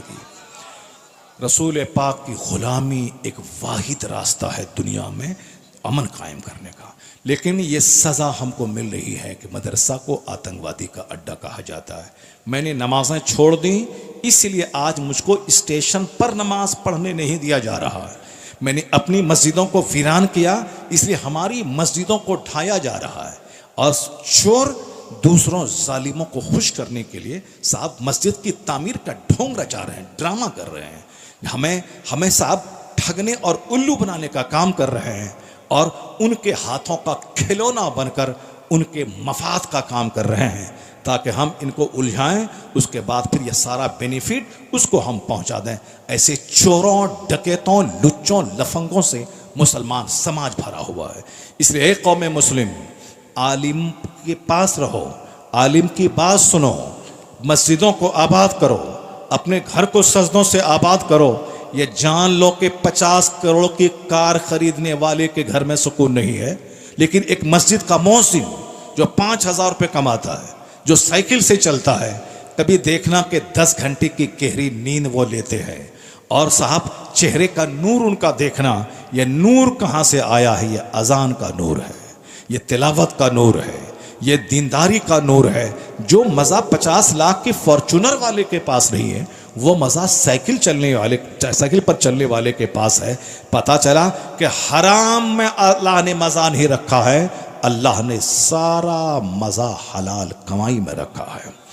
अल्लाह ने सारा सुकून हलाल कमाई में रखा है। इसलिए पैगम्बर आज़म अलैहिस्सलाम की तालीमात पे अमल करना सुकून पाने का सबसे बड़ा ज़रिया है। घर में लड़ाई को बंद करने का ज़रिया है कि आप अपने घरों में पैगम्बर आज़म अलैहिस्सलाम की सुन्नतों का राज कायम करें। शौहर का मकाम बड़ा है, औरतें उसकी अहमियत समझें। औरतें माँ बाप घर बार सब सारा संसार छोड़ के मेरे लिए आई है। मर्द अपनी बीवी की अहमियत समझें, उनकी इज्जत करे, उनकी कद्र करे। तो कद्र ये नहीं होता कि वह मेरी कद्र करे तब मैं करूँगा। ये कद्र का सारा वैल्यू सब्र पे मुनहसिर है। वो मुझको वो पान खिलाते हैं, मैं पान खिलाता हूँ, ये कमाल नहीं। कमाल है कि वह मैं पान खिलाता हूँ, वो गाली देते हैं। मैं पान खिलाता हूँ, वो मुझसे किनारा कशी इख्तियार करते हैं। तो वो दे चाहे ना दे, मगर मुझको देना है। वह सलाम करे या ना करे, मुझको सलाम करना है। वो मुझसे मिलने आए ना आए, मुझको मिलने जाना है। यकतरफा तौर पर नेकी कर दरिया में डाल दे, बदले की उम्मीद नहीं रखना है। यकतरफा तौर पर अच्छा काम करते जाएं, एक न एक दिन समाज बदलेगा, दिल बदलेगा, लोगों की सोच बदलेगी। यहाँ तो सब अदला बदली करना चाहते। वो आएगा तब जाएंगे, वह सलाम करेगा तब करेंगे, वो हमको गिफ्ट देगा तब हम गिफ्ट देंगे। नतीजे में सारा समाज जानवर भरा हुआ है। न वो गिफ्ट देगा न मैं गिफ्ट दूंगा, न वो सलाम करेगा न मैं सलाम करूंगा, न वो मेरे यहाँ आएगा न उनके यहाँ जाऊंगा। सब तन्हाई की आग में जी रहे हैं। सारा समाज तन्हाई के एहसास में मर रहे हैं। समाज में डिस्टेंस बढ़ रहा है, रिश्तेदारों में दूरियां बढ़ रही हैं। सिर्फ ज़बान पे ग़ीबत और चुगलखोरी का माहौल पैदा हो रहा है। इसको रोकने के लिए आपको नबी की ग़ुलामी करनी होगी। लोग जलसा करवाते हैं, नमाज नाम की कोई चीज़ नहीं है। मदरसा का सदर सेक्रेटरी बनना चाहते हैं, पर अपने बच्चों को मदरसे में पढ़ाना नहीं चाहते हैं। लोग कहते हैं कि मदरसे में बच्चे नहीं हैं, बच्चों को लाइए। पहले मैं कहता हूँ जितना मेंबर मदरसे का है सब अपने बच्चों को पढ़ाओ मदरसे में। जितने सदर सेक्रेटरी हैं सब पढ़ाओ अपने बच्चे को मदरसे में। मदरसे के नाम की सरदारी करनी है और अपने बच्चों को क्रिश्चियन के स्कूल में पढ़ाना है। मस्जिद का मुतवल्ली बनना है और अपने बच्चों को क्रिश्चियनों का गुलाम बनाना है। साहब मस्जिद का ट्रेजर खजांची बनना है ताकि सरदारी समाज में करें, और अपने बच्चों को क्रिश्चियनों के स्कूल में टाई पहना के भेजना है। ये दोगली राजनीति नहीं चलेगी। अगर मदरसे की हमदर्दी है, जो मदरसे का सिक्योरिटी है उसको अपने बच्चों को पहले पढ़ाना पड़ेगा, जो सदर है उसको पढ़ाना पड़ेगा, जो मस्जिद का मुतवल्ली है उसको नमाज पढ़ना पड़ेगा, जो मस्जिद का मेंबर है उसको नमाज पढ़ना पड़ेगा। जिस दिन ये दयानतदारी पैदा हो गई, याद रखना दुनिया का कोई काफिर न तेरे मदरसे को मिटा पाएगा, न तेरी मस्जिद को मिटा पाएगा, न तेरी खानका को तोड़ पाएगा। क्योंकि हमने 1400 साल में यही देखा है कि कोई बम उतनी ताकत नहीं रखता है जितनी ताकत रूहानियत में है, जितनी ताकत सजदों में है, जितनी ताकत मुस्तफ़ा की ग़ुलामी में है। अगर विश्वास नहीं हो तो आज भी आंखें खोल के देख ले। 2 साल से ज़्यादा का अरसा गुजर गया, यह यहूदी बदतमीज़ इसराइल का शासक नेतन्याहू वह फ़िलिस्तीन पे 2 साल से जुल्म कर रहा है। बच्चों को, औरतों को, बीमारों को मार रहा है, स्कूल गिरा रहा है, हॉस्पिटल को तबाह कर रहा है। 5 दिन में तो गाज़ा तबाह हो जाता, 25 लाख लोग मौत के घाट उतार दिए जाते। लेकिन आज 2.5 साल गुजर गए, गाज़ा जिंदा है, वहाँ के लोग जिंदा हैं, वहाँ का सजदा जिंदा है। अमेरिका जैसा मुल्क नेतन्याहू की पुष्ट पनाही करने वाला सारा बम गिरा के थक गया। पता ये चला कि जो ताकत एटम बम में नहीं है, वो ताकत गाज़ा के मुसलमानों के ईमान में है। उसके ईमानी ताकत ने उसके वजूद को ज़िंदगी दी है। मिटा नहीं पाया अमेरिका, मिटा नहीं पाया इसराइल। इसी निहत्थे चंद गरीब लोगों के सामने घुटने टेक कर एग्रीमेंट और सुलह करने पर मजबूर हुआ, जिसके पास इतनी ताकतें थीं कि अगर एक एक बम गिराता तो सारा गाज़ा तबाह हो जाता। आज की तारीख़ में जान लें कि अल्लाह का नाम लेने की क्या ताकत है, इस्लाम पर विश्वास करने की क्या ताकत है। वहाँ की औरतें बेवा हो रही हैं मगर फिर भी अपने बच्चों को कुरान पढ़ा रही हैं। वहाँ की मस्जिदें शहीद हो रही हैं मगर उन मस्जिदों के मलबे पे नमाज़ जुमा अदा की जा रही है। उनके घर तबाह बर्बाद हो गए, टेंट लगा के हैं मगर सजदा आबाद हो रहा, मगर सजदा कर रहे हैं, अल्लाह पर यकीन नहीं। यहाँ तो थोड़ी सी मुसीबत आती है, लोग कहते हैं पता नहीं इस्लाम सच है कि नहीं है। माज़अल्लाह, हज़ार बार माज़अल्लाह। हमारी सारी ताकत का राज ईमान है। ज़रा कुरान सुनिए, कुरान क्या कह रहा है। ज़ुय्यना लिल्लज़ीना कफ़रुल हयातुद दुनिया व यस्खरून मिनल्लज़ीना आमनू वल्लज़ीना तक़ौ फ़ौक़हुम यौमल क़ियामा। अल्लाह कहता है the life of this world has been decorated for disbeliever and they laugh at believer. यानी ये दुनिया की ज़िंदगी अल्लाह ने काफिरों के लिए सजा दी है और वह मुसलमानों को देखकर हंसते हैं, मुसलमानों का मजाक उड़ाते हैं। लेकिन अल्लाह क्या कहता है, जो लोग इस दुनिया में तक़वा के साथ जिएंगे, तक़वा का मतलब गुनाहों से बचना, तक़वा का मतलब अल्लाह से डरना, अल्लाह से डरते हुए गुनाह छोड़ देना, नेकी की ज़िंदगी गुजारना, उसी का नाम तक़वा है। अल्लाह कहता है जो यहाँ मुसीबतें उठाने के बाद भी गुनाह नहीं किया, तक़वा का दामन नहीं छोड़ा, अल्लाह कहता है क़यामत के दिन यही गालिब आएंगे, क़यामत के दिन इसी को गलबा हासिल होगा। ये दुनिया का 100 साल 1 सेकंड है, मरने के बाद का एक दिन दुनियावी गिनती के हिसाब से 50,000 साल के बराबर है, 50,000 साल के बराबर। इसलिए असल चीज़ आखिरत है। मुसलमानों को 24 घंटे सिर्फ आखिरत के बारे में सोचना। दुनिया में अरबपति बनना है, कारें खरीदना है, घर मकान बनाना है, सब करना है, मगर हर काम के पीछे आखिरत की सोच सामने रखनी है कि ये दुनिया का आराम, दुनिया की बिल्डिंग सब क्षणिक है, प्रोविजनल है, टेम्पररी है। असल में आराम आखिरत का, असल में आराम जन्नत का। तो कुरान शरीफ में 114 सूरतें हैं, 114 सूरतों में सिर्फ आखिरत का बयान है, क्योंकि आखिरत इंपॉर्टेंट है। आखिरत दुनिया के मुकाबले में समंदर के मानंद है। हुजूर को कसम खाने की ज़रूरत नहीं थी, मगर हुजूर ने कसम खा के कहा है कि वल्लाहि मद दुनिया फिल आखिरा इल्ला मिस्ल मा यजअलु अहदुकुम इसबाहु फिल यम फलयंजुर बिमा तरजा। इस हदीस पाक को हर मुसलमान को अपने घर की दीवार में लिख के रखना चाहिए। लोग सिर्फ जुमा नमाज पढ़ने के चक्कर में आ रहे हैं। ईद बकरीद के दिन टोपी लगा के नमाज पढ़, जैसे क्रिश्चियन लोग साल में एक बार क्रिसमस डे मनाते हैं, बस समझ ले, मुसलमान समझते हैं कि हम भी वैसे ही कर लें। नहीं होगा। जुमा से ज़्यादा अहमियत वाली नमाज है 5 वक्त की नमाज। ईद और बकरीद से ज़्यादा महत्वपूर्ण नमाज है नमाज फजर की, नमाज पंजगाना। ईद बकरीद तो एक साल भर की ईद का त्यौहार है, ताकि चेहरे पे चार्मिंग आ जाए, समाज में मुसलमानों की यूनिटी का मुजाहरा हो जाए, बाल बच्चे हंसी खुशी मना लें। लेकिन चूँकि रोज़ाना खाना है तो रोज़ाना 5 टाइम सजदा करना है, रोज़ाना रात में नींद लेनी है तो रोज़ाना सजदा करना है, रोज़ाना 24 घंटे ऑक्सीजन में सांस लेना है अल्लाह की दी हुई हवा में, तो कम से कम 5 बार अल्लाह को सजदा करना है। जुम्मा वो सजदा करेगा जो सिर्फ जुम्मा खाएगा, जो ईद साल में ईद बकरीद वो पढ़ेगा जो साल में 2 ही दिन खाएगा, ईद के दिन खाएगा, बकरीद के दिन खाएगा। लेकिन जिसको 24 घंटे जीना है, जिसको 3 टाइम डेली खाना है, उसको तो 5 टाइम उसको नमाज पढ़ना होगा। ये गिरह बांध कर रख लें। और हम भी दूसरे लोगों की तरह जुम्मा वाले बन रहे हैं कि हफ्ते में एक दिन फ्राइडे को चले जाएं मस्जिद। मुझसे बड़ा पक्का मुसलमान कोई नहीं है। तन्हाई में बैठ के गौर करना होगा, सोचना होगा। जरा गौर से सुनिए हुजूर क्या कहते हैं, अल्लाह की कसम। हुजूर को कसम खाने की क्या जरूरत है? हुजूर ने कहा अल्लाह है, हमने मान लिया। हुजूर ने कहा ये कुरान अल्लाह की किताब है, हमने मान लिया। हुजूर ने कहा कि मरने के बाद जन्नत और जहन्नम है, हमने मान लिया। हुजूर ने कहा कि मरने के बाद क़यामत कायम होगी, हिसाब किताब होगा, हमने तस्लीम किया। आमन तो बिल्लाहि व मलाइकतिही व कुतुबिही व रसूलिही वल यौमिल आखिर, हमने तो मान लिया सारे रसूलों पर, किताबों पर, फरिश्तों पर, आखिरत के दिन पर, तकदीर पर, सब पर ईमान लाया। क्यों? हुजूर ने कहा मुसलमान बनने के लिए ये ईमान रखना होगा कि आखिरत है, हिसाब किताब होगा, पुल सिरात से गुजरना होगा, जन्नत ईमान और नेक काम करने वालों का ठिकाना है, जहन्नम काफिरों, मुशरिकों और बदकारों का घर है। इस दुनिया को अल्लाह ने आजमाइश के लिए बनाया है ताकि यहाँ चंद दिन मेहनत करें और खरबों साल की जन्नत में चले जाएं।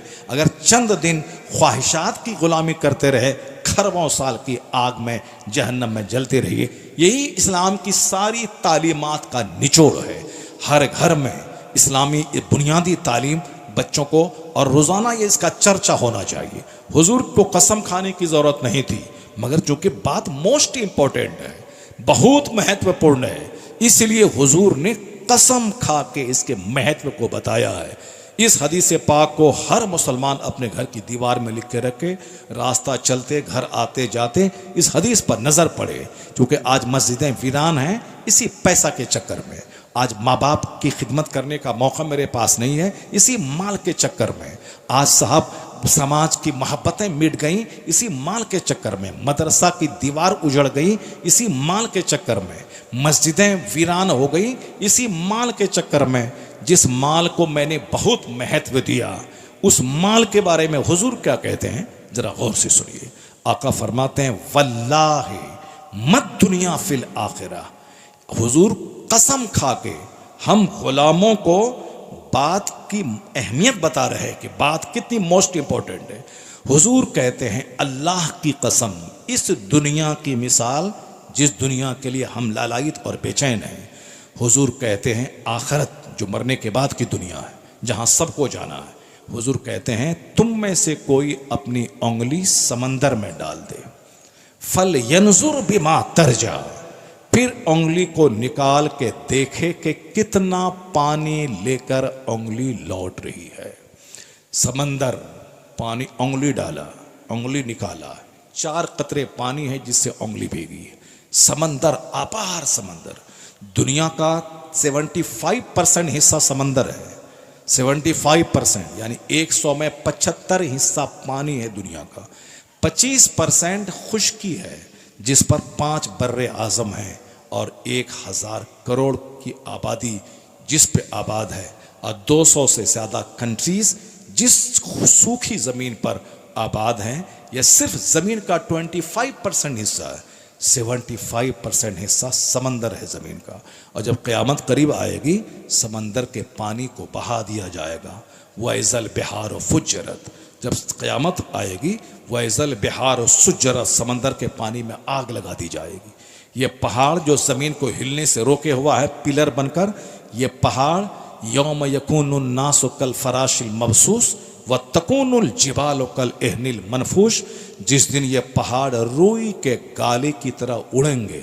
जैसे एक दुनिया जब रुई को धुनता है और लिहाफ और तोशक बनाने के लिए तो रुई के गाले उड़ते हैं, उसी तरह अब जितने पहाड़ हैं, हिमालय पहाड़ से लेकर दुनिया के सारे पहाड़ रुई के गाले की तरह उड़ेंगे। जब पहाड़ उड़ने लगेंगे फिर ज़मीन में ज़लज़ला पैदा होगा, चूँकि ज़मीन को रोके हुआ है पहाड़। ये पहाड़ माउंटेन्स आर पिलर्स, ये पहाड़ पिलर हैं, और जिस दिन ये पिलर ही को उखाड़ दिया जाएगा ये रुई के गाले की तरह उड़ेंगे, फिर ज़मीन हिलेगी। वइज़ा ज़ुलज़िलतिल अर्दो ज़िलज़ालहा व अख़रजतिल अर्दो अस्क़ालहा व क़ालल इंसानो मा लहा यौम इज़िन तुहद्दिसु अख़बारहा, जिस दिन ज़मीन हिला दी जाएगी, ज़मीन के नीचे का बोझ सारा ऊपर आ जाएगा, जितने लोग कब्र ज़मीन में दफन हैं सब ऊपर आएंगे, जितनी चीज़ें ज़मीन में हैं, जितने ख़जाने, सबको ज़मीन उठा के फेंक देगी। ये ज़मीन ख़बरें बताएंगी कि कौन यहाँ बैठ के अल्लाह का जिक्र सुना, कौन इस ज़मीन पर ज़िना किया, कौन इस ज़मीन पर बैठ के लॉटरी का टिकट बेचा, कौन इस ज़मीन पर बैठ करके जुआ की महफिल सजाई, कौन इसमें ज़मीन पर बैठ करके शराब की भट्टी में शराब पिया। ये ज़मीन सीसी कैमरा की तरह सारी रिपोर्टिंग करेगी। यौम इज़िन तुहद्दिसु अख़बारहा, जिस दिन ज़मीन अपनी खबरें बताएंगी। क्योंकि हम लोग तो अब ABCD से psychology, zoology, sociology, botany, history, civics, computer, mathematics, astrology, astronomy करने के चक्कर में पड़ गए। जो असली इल्म था, जो इल्म इंसानियत को जन्म देता, जो इल्म दुनिया से क्राइम को मिटाता, जो इल्म दुनिया में आदमियों की तादाद बढ़ाता, जिस इल्म से दुनिया में शरीफों की तादाद में इजाफा होता, उस इल्म का तो कोई नाम ही नहीं ले रहा है। सब सिर्फ 2 रोटी कमाने, अब पेट भरने का इल्म हासिल कर रहा है। A+B, A+ फला, ये सारा इल्म क्या है? ताकि पढ़ेंगे नौकरी मिलेगी, 2 टका कमाएंगे, पेट भरेंगे। ये जूलॉजी, ये साइकोलॉजी, ये बॉटनी, ये सोशोलॉजी, ये फिजिक्स, ये केमिस्ट्री, ये बायोलॉजी। आप ये न समझेंगे कि मैं फिजिक्स, केमिस्ट्री, बायोलॉजी नहीं जानता हूँ। मैंने स्कूल्स की जितनी डिग्रियां होती हैं सब में हाई क्लास का मार्क्स मैं लाया हूँ। मैट्रिक में 400 लड़कों मैंने टॉप किया है। इंटरमीडिएट में मैं 1 दर्जन कॉलेज में मेरा सबसे सुपर रिजल्ट रहा है। ग्रेजुएशन में अंग्रेजी में मैंने ऑनर्स किया है जिसका रिजल्ट मेरा फर्स्ट क्लास का रहा है। मैंने अपने कॉलेज में मास्टर की डिग्री मैंने अंग्रेजी में हासिल की है। मैंने स्कूल कॉलेज के माहौल को देखा है, मैंने बिल्कुल पानी कर दिया है। रिजल्ट मेरा हाई क्लास का रहा है। माने जो बचपन से ही स्कूल में पढ़ते रहे उन सारे बच्चों मदरसे में पढ़ने के बावजूद मेरा हाई क्लास का रिजल्ट रहा है। जहां मुझको 5 सवाल का जवाब देना है, 10-10 सवालात के जवाब मेरे दिमाग में रहते थे और मैं परेशान रहता था कि 5 ही का आंसर देना है और 10 सवाल मुझको याद हैं, मैं कौन सा लिखूं कौन सा नहीं लिखूं। मैंने करीब से सब माहौल को देखा है। सारा तमाशा पैसा कमाने का है। इस शराफत की सारी तालीम मदरसे में जुड़ी हुई है। शराफत की सारी तालीम मस्जिद की चटाई पे है। वहाँ सिर्फ पैसा कमाने की तालीम है। इसलिए दुनिया कैसे लोगों से भरती जा रही सबको मालूम है। आप हुजूर ने क्या फरमाया, अल्लाह की कसम ये दुनिया आखिरत के मुकाबले में चंद कतरा पानी है। जैसे तुम अपनी उंगली समंदर में डालो फिर फलयंजुर, फिर देखो कितना पानी उंगली में लगी है। हुजूर कहते हैं यही मिसाल दुनिया और आखिरत की है। दुनिया चंद कतरा पानी है, आखिरत अपार समंदर की मानिंद है। जो समंदर की मानिंद है उसके लिए कोई चिंता नहीं है, कोई फिक्र नहीं है, कोई गुफ्तगू नहीं है, कोई घर में बीवी बाल बच्चे के दरमियान में कोई उसका चर्चा नहीं है। कल या इसकी डेड बॉडी बाहर से वापस आएगी, कल इनका जवान बेटा मरेगा, कल इनका सारा घर उजड़ जाएगा। जैसे दादा चले गए, परदादा चले गए, बाप चले गए, सारा खानदान चला गया। जो लोग आज मौजूद हैं 50 साल के बाद इसमें से कोई नहीं रहेगा। जितने लोग इनायतपुर में हैं 100 साल की उम्र का कोई इक्का दुक्का होगा, सारे लोग मर गए।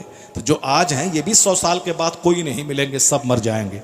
जब ये कहानी सच्ची है कि सबको दुनिया छोड़ के जाना है, तो दुनिया छोड़ के कहाँ जाना है? दुनिया छोड़ के वहाँ जाना है जो इस दुनिया के मुकाबले में करोड़ों गुना बड़ी दुनिया है। यह दुनिया पानी के कतरे के बराबर है, वह दुनिया समंदर के मानिंद है। तो जो समंदर के मानिंद है, जहाँ मौत नहीं है, जहाँ सदा रहना है, जहाँ अरबों खरबों साल रहना है, जहाँ मौत ही नहीं आएगी, तो आदमी को चाहिए कि कम से कम 99% बंदा आखिरत के बारे में सोचे, 99% नमाज रोज़ी हज्जो ज़कात के बारे में सोचे, 1% दुनिया के बारे में सोचे। और यहाँ 99% दुनिया के बारे में सोचा जा रहा है और 1% भी आखिरत के बारे में फिक्र नहीं है। अब अगर जिल्लत आएगी तो बंदा को चीखना नहीं चाहिए कि अल्लाह कहाँ है, रसूलुल्लाह कहाँ है, गौस कहाँ है, ख्वाजा कहाँ है, फरिश्तों की मदद कहाँ है। मैदान बद्र में जो 5000 फरिश्ते आसमान से ज़मीन पे उतर के मुसलमानों को फतह दिलाया, वो फरिश्तों की मदद कहाँ है, नहीं बोलना चाहिए। इसलिए नहीं बोलना चाहिए, ये बोले कि आप कहाँ हैं। अल्लाह तो आपकी शहरक से ज़्यादा करीब है, रसूल पाक तो कि आप अन्नबी औला मिनल नबी मुसलमानों की जान से ज़्यादा करीब है। तो आप कहाँ हैं, आप कहाँ खड़े हैं, इस पर तबसरा कीजिए। नबी तो अपनी कब्र में रहकर हमको देख रहे हैं। नबी तो हर मुसलमानों के घर में उनकी रूह मौजूद है। इन्ना रूहन नबी मौजूद फी बुयूत अहलिल इस्लाम। आप अपने घर में सलाम करते हैं, अस्सलामु अलैका अय्युहन नबी। नबी की रूह हर मुसलमान के घर में मौजूद रहती है, नबी मौजूद है। अल्लाह तबारक तआला तो शहरक से ज़्यादा करीब है। गौसे आज़म को अल्लाह ने इतना बड़ा मर्तबा दिया है कि या गौस कहते हैं, माँ बाप भाई बहन बाद में, गौसे पाक की मदद पहले पहुँचती है।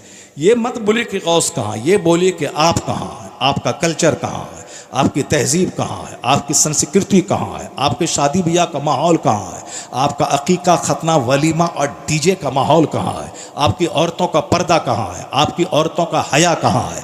सिर्फ लग्जरियस लाइफ गुजारना, शौहर का माल ठग के खाना और मज़ा दूसरे के साथ करना, सिर्फ ये तो दुनिया को पाप से भर दिया, दुनिया को ज़िना से भर दिया। लगता है कि दुनिया में एक ही काम रह गया है, शराब ज़िना, शराब ज़िना, शराब ज़िना और जुआ सूद, बस यही 2-4 काम रह गया है। यानी जो शराब ना भूख मिटाए ना प्यास मिटाए, उसे शराब के पीछे पागल हैं लोग। ज़िनाकारी, जबकि ज़िनाकारी जलील करने वाली चीज़ है। अपनी बीवी से प्यार, उससे बच्चे पैदा होते हैं, उससे घर आबाद होता है। ज़िनाकारी से क्या होता है? मुंह काला होता है, सीना काला होता है, तहजीब काली होती है, आबादी काली होती है। लेकिन देखें साहब, सब ज़िना के पीछे पागल है। शौहर को छोड़ छोड़ के भाग रही है, अपनी बीवी 4 बच्चे को छोड़ छोड़ के भाग रहे हैं। सारी दुनिया पागल है। कोरोना नहीं आएगा तो क्या आएगा? दुनिया में आग नहीं लगेगी तो क्या होगी?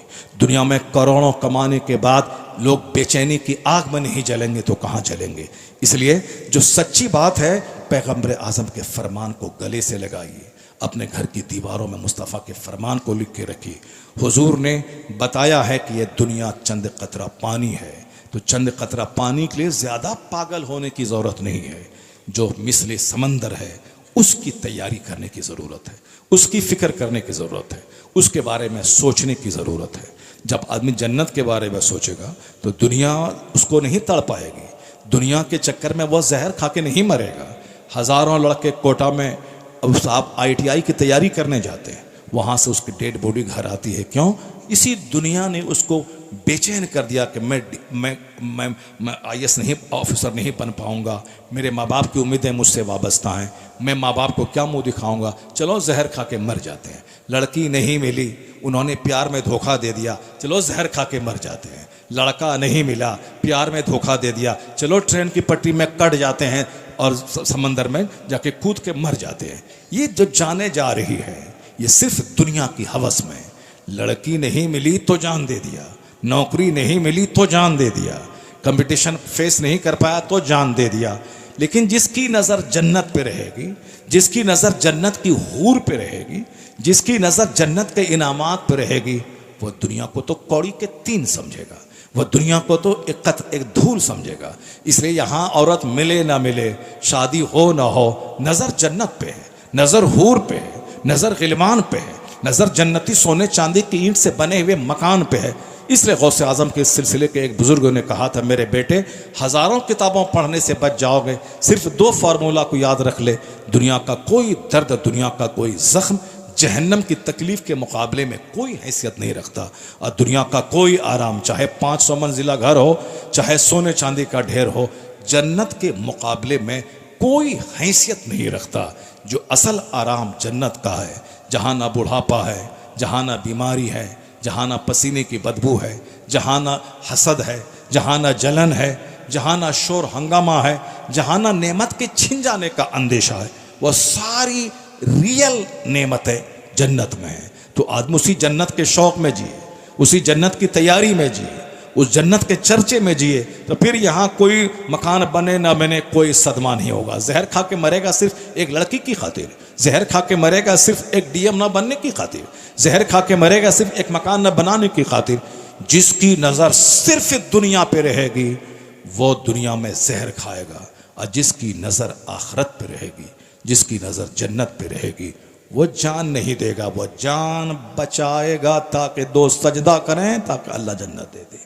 वो अगर बीमारी से उठ के सेहतमंद हो जाएगा तो तिस्मार खा नहीं होगा कि मैं सेहतमंद हो गया, मैं ये कर दूंगा, नहीं, वो इसी शुक्र के एहसास में जिएगा। अगर मर गया होता तो सजदा नहीं कर पाता, अब जब जिंदा रहा तो कम से कम 2-4 सजदे जिंदगी में और इजाफा हो जाए। इसी एहसास में जिएगा। तो जिसको आखिरत पर नजर रहेगी, अरबपति बनने के बाद भी सजदा नहीं छोड़ेगा, मजदूरी करने के बाद भी सजदा नहीं छोड़ेगा, क्योंकि यहाँ की ना नेमत को करार है, ना यहाँ की तकलीफ को करार है। यहाँ की तकलीफें भी आर्जी हैं और यहाँ का अरबपति बनना भी आर्जी है। मैं 50 घर मैंने बना लिया पूरे इंडिया के 50 शहरों में, इसको एक न एक दिन छोड़ के मुझको कब्रिस्तान जाना होगा।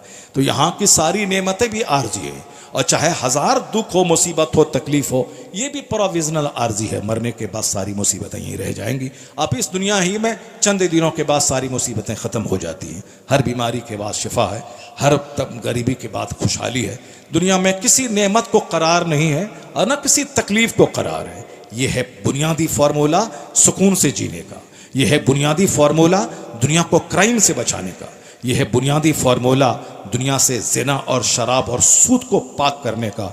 आखिरत पर यकीन जितना मजबूत होता जाएगा उतना ही गुनाह घटता जाएगा, और आखिरत का यकीन जितना कमज़ोर होगा, हज़ार तकरीर करें, हज़ार समझाएं, कुछ भी होने वाला नहीं है।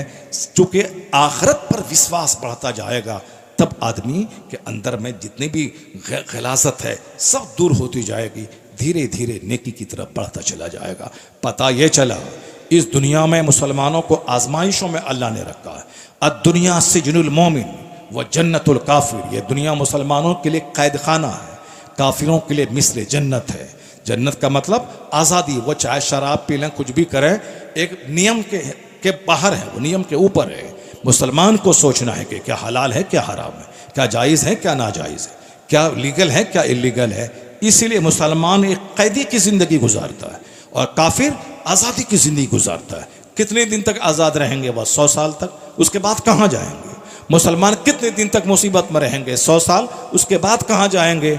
ज़ुय्यना लिल्लज़ीना कफ़रुल हयातुद दुनिया, अल्लाह कहता है दुनिया की ज़िंदगी हमने काफिरों के लिए सजा दी है। वह मुसलमानों को देखकर हंसते हैं, लेकिन अगर मुसलमान तक़वा से काम लिया, परहेजगारी से काम लिया, तो क़यामत के दिन ये गालिब आएंगे, सोने का कंगन पहना के, रेशम का लिबास पहना के, रेशमी सोने चांदी के तख्त पे बैठा के जब मुसलमानों को इनामात से नवाजा जाएगा, उनकी निगाहों के सामने कुफ़ार व मुशरिकीन जब आग की जंजीरों में जकड़ के मुंह के बल घसीट कर जब जहन्नम में डाले जाएंगे, उस वक़्त सच्चाई का राज खुलेगा। सारे मुसलमान कहेंगे इलाही तेरा करोड़ों एहसान है, तूने दुनिया नहीं दी मगर आखिरत की रुसवाई से तूने मुझको बचा लिया।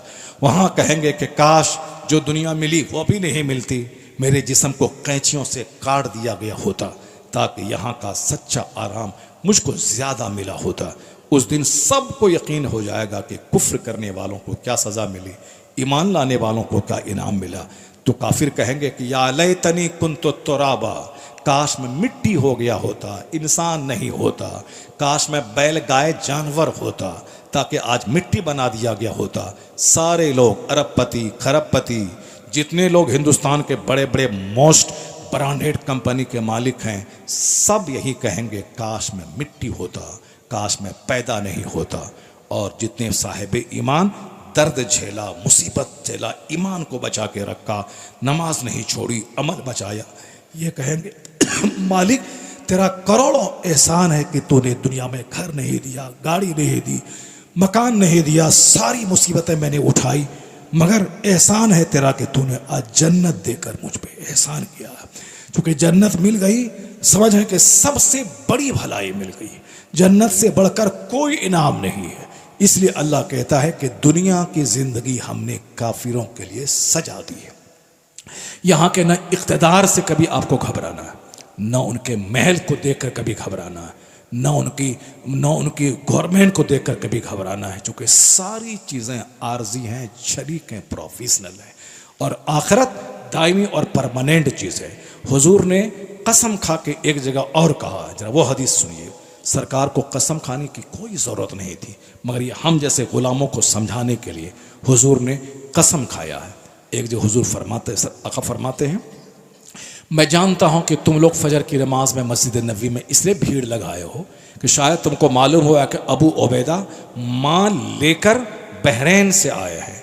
सब ने कहा कालू अजल या रसूलल्लाह, कहाँ सरकार, चूँकि अब बहरैन पर जब मुसलमानों का हाकिम मुकर्रर हुआ, हज़रत अबू उबैदा वहाँ के 80,000 दिरहम वहाँ से लेकर के जब आए, तो मदीने के मुसलमानों को अंसार को खबर हुई, वो फजर की नमाज़ पढ़ने मस्जिद नबी में आ गए। सारे लोग नमाज़ पढ़ने के बाद सरकार ने सबों को देखा, उसके बाद मुस्कुराया, फतबस्सम रसूलुल्लाह, हुजूर ने मुस्कुराया जब उनको देखा और कहा मुझे माल लग रहा है कि तुमको मालूम हो गया है कि अबू उबैदा कुछ माल लेकर आए। कहा हाँ सरकार मुझे मालूम हुआ। हुजूर फरमाते अबशिरू व अम्मिलू मा यसुर्रुकुम, खुश हो जाओ, तुम्हें खुशहाली का दौर आने वाला है, मालो दौलत के दरवाजे खुलने वाले हैं, खुश रखो, खुशी रखो कि वह दौर आने वाला। हुजूर कहते हैं वल्लाह, अल्लाह की कसम, मल फ़क्र अख्शा अलैकुम, मुझको कोई डर नहीं है कि तुम गरीब हो जाओगे। हुजूर क्या कहते हैं, तुम्हारी गुर्बत का डर मुझको नहीं है।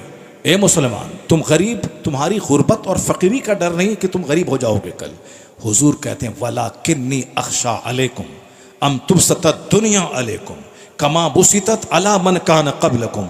मुस्तफ़ा कहते हैं तेरी गुर्बत का डर मुझको नहीं है कि तुम गरीब हो जाओगे, अलबत्ता ये डर मुझको है कि दुनिया के दरवाजे तेरे ऊपर में खोल दिए जाएंगे।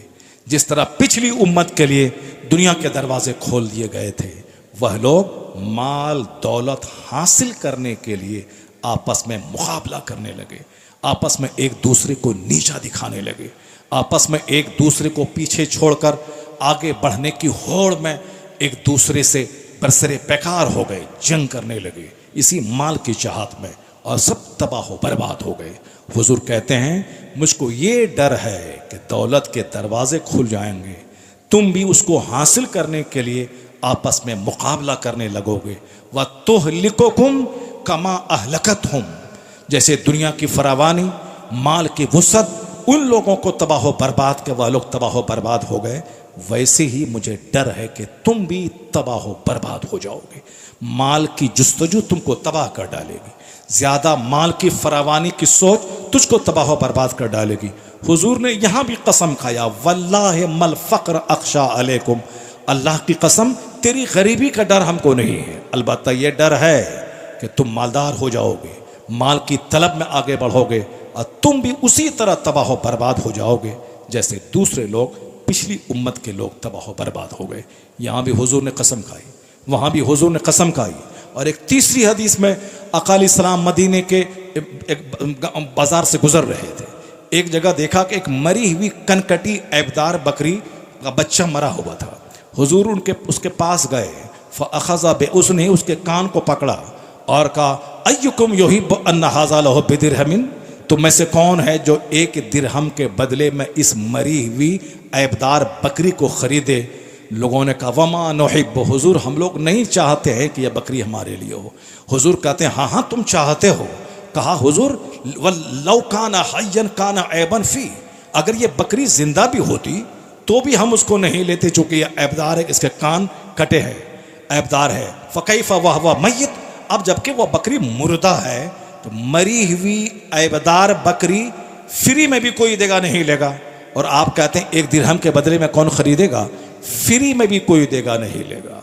हुजूर ने एक मिसाल दी, उसके बाद हुजूर कहते हैं, वल्लाहि, अल्लाह की कसम, अल्लाह की कसम, ये बकरी का मरा हुआ बच्चा जितना जलील है तेरी निगाह में, उसी तरह अल्लाह की निगाह में ये दुनिया इस मरी हुई बकरी के बच्चे से ज्यादा जलील है। वल्लाहि लद्दुनिया अहवन मिन हाज़ा अलैकुम, जिस तरह ये मरी हुई बकरी तुम्हारे नजदीक जलील है कि इसको लेना नहीं चाहते हो, इससे ज्यादा ये दुनिया जलील है अल्लाह के नजदीक। ये बताएं कि किसके लिए मर रहे हैं, किसके लिए हम अपनी आखिरत तबाह कर रहे हैं, किसके लिए हम मस्जिदों और मदरसों को उजाड़ रहे हैं। बस जोश में आया, जज्बात में आया, संवेदनशील बातें सुना, ये कर देंगे वो कर देंगे, जज्बात में आ गए, नारा तकबीर लगाने लगे, खूब भड़क गए, खूब लाखों की भीड़ लगा दी। बेसिक तालीम यही है, यही है कुरान की 114 सूरतों में, यही है मुस्तफ़ा की सारी हदीस में, यही है सहाबा की ज़िंदगी में। जिसने जो हिंदुस्तान तक इस्लाम लाया, ये वही लोग थे जो कपड़े में 50 पैबंद वाले कपड़े पहनते थे, जो एक खजूर चोसते थे, अपना वतन छोड़कर हिंदुस्तान आए, यहाँ के जेल में रहे, यहाँ उनके बाल बच्चे ज़बह हुए, मगर इस्लाम फतह हुआ और इस्लाम की बहारें कायम हुई। गरीब नवाज ईरान में पैदा हुए, 25 साल इल्म हासिल किया, फिर हिंदुस्तान को अपना मस्कन बनाया, गालियाँ सुनी, लोगों ने जान मारने की धमकी दी, लोगों ने पानी बंद कर दिया, लेकिन आपने सारी तकलीफ़ें उठाकर इस्लाम की तबलीग की। आज जो हिंदुस्तान में 40 करोड़ मुसलमान मुस्कुरा रहे हैं, जो सरों पे टोपियाँ, चेहरे पे दाढ़ियाँ जगमगा रही हैं, ये सब उस फ़कीर की मेहनतों का नतीजा है। अगर वह लोग भी हमारी ही तरह मालो दौलत के पीछे पागल होते, फिर अपना वतन छोड़ के इंडिया क्यों आते? वह अपने वतन में रहते, घर मकान बनाते। उन बुज़ुर्गों ने हकीकी इस्लाम को दुनिया के सामने पेश किया है, और हम लोग एक नकली इस्लाम को लिए हुए फिर रहे हैं कि दुनिया भी हाथ से ना जाए, जन्नत भी हाथ से ना जाए, चाहे दुनिया हासिल करने के लिए कुछ भी करना पड़े, चलो अल्लाह ताला माफ़ कर देगा, अल्लाह ताला माफ़ कर देगा। तो आप रोज़ी के मामले में नहीं बोलते हैं कि नहीं अल्लाह रोज़ी देने वाला है, मैं खेत नहीं जाऊँगा, अल्लाह रोज़ी देने वाला है, मैं दुकान में नहीं बैठूंगा। अल्लाह रोज़ी देने वाला है, मैं 30 साल तक पढ़ाई करके कंपटीशन फेस नहीं करूंगा। नहीं, यहाँ बहुत चालाक हैं आप। रोज़ी देने वाला अल्लाह है, मगर मुझको 30 साल पढ़ना होगा। रोज़ी देने वाला अल्लाह है, मगर मुझको रात रात भर खेत में जाग कर खेती करनी होगी। रोज़ी देने वाला अल्लाह है, मगर मुझको 8 घंटे दुकान में बैठना होगा। तो अल्लाह कहता है ज़मीन में फैलो, मैं रोज़ी दूंगा। तो रोज़ी के बारे में बड़े अक्लमंद हो गए। रोज़ी देने वाला अल्लाह है, मगर खेत में जाना होगा, दुकान में बैठना होगा। बग़ैर दुकान बैठे हुए वहाँ से पैसा चल के शाम के टाइम मेरे घर में नहीं आएगा। मगर आखिरत और जन्नत और बख्शिश के मामले में क्यों ढीले पड़ जाते हैं? चलो हम कुछ भी करें, अल्लाह सब माफ़ कर देगा। इसी फार्मूला को वहाँ भी अपनाएं कि दुकान गए बग़ैर पैसा नहीं मिलेगा, खेती किए बग़ैर फसल उपज के नहीं आएगी। तो ये भी गिरा बांध लें कि अल्लाह माफ़ करने वाला, जन्नत देने वाला है, मगर मस्जिद गए बग़ैर जन्नत नहीं मिलेगी, नमाज पढ़े बग़ैर जन्नत नहीं मिलेगी। माल चाहिए तो दुकान जाना होगा, जन्नत चाहिए तो मस्जिद जानी होगी, सजदा करना होगा। अल्लाह तबारक व तआला हमको और आपको सबों को दुनिया से ज़्यादा हाँ 1 जनवरी ही क्या, यहाँ तो सर से लेके पाँव तक सब कुछ चौपट है। तो 1 जनवरी को क्या लेके बैठ जाएं? काफ सर से लेके पाँव तक, चाहे शादी हो, बिया हो, अकीका हो, खतना हो, चाहे ड्रेस हो, लिबास हो, सारी चीज़ें हमने इस्लाम की छोड़कर काफिरों की नकल कर लिया। 2025 जा रहा है, 25 दोबारा लौट के कभी नहीं आएगा। अक्लमंद है वो आदमी जो बैठ कर के सोचे कि 2025 में मैंने कितना सजदा किया, मैंने कितने नफल पढ़े, मैंने कितने पैसे खैरात किए, मैंने कितनी नमाजें छोड़ी, मैंने कितने लाख बार झूठ बोला, मैंने कितने करोड़ गुनाह किए। तो साल जो चला जाता है दोबारा लौट के नहीं आएगा। तो फिर एक एक मिनट कीमती है दुनिया का। तो आने वाला 2026 उसको डरामे के साथ मनाने की ज़रूरत नहीं है, बल्कि जो साल 25 का गुजर गया, पूरा साल का बायोडाटा आप दिमाग में रखें। आपको लगेगा कि गुनाह करोड़ों हो गए, नेकियां लाखों में भी नहीं है। अब 2026 का एक एक मिनट में नेकियों से भर दूंगा। हो सकता है कि 2026 हमारी और आपकी ज़िंदगी का आखिरी साल हो, इसलिए 2026 को खूब नाच गा के नहीं, डीजे बजा के नहीं, पिकनिक मना के नहीं, फिल्म हॉल जा के नहीं, रंग रैलियाँ मना के नहीं, इस शऊर के साथ 2026 का इस्तेक़बाल करें। 2026 को हम नेकियों का साल बना देंगे, 2026 को हम सजदों का साल बनाएंगे, 2026 हलाल रोज़ी की तलाश का साल बनाएंगे। अक्लमंद लोग इसी तरह के सोचते हैं, बेवकूफ़ लोग काफिरों की नकल करते हैं। अक्लमंद लोग हुजूर की ग़ुलामी करते हैं, सरकार की सुन्नतों की पैरवी करते हैं। कि मोहम्मद से वफ़ा तूने तो हम तेरे हैं, यह जहाँ चीज़ है क्या लौहो कलम तेरे है। आला हज़रत फ़ाज़िल बरेलवी रज़ी अल्लाह तआला अन्हु ने एक फार्मूला दिया है, न एक्टर को देखना है, न लीडर को देखना है, न क्रिकेटर को देखना है। किसको देखना है? सिर्फ हुजूर को देखना है। और ये कहना है उन्हें जाना, उन्हें माना, न रखा गैर से काम, लिल्लाहिल हम्द।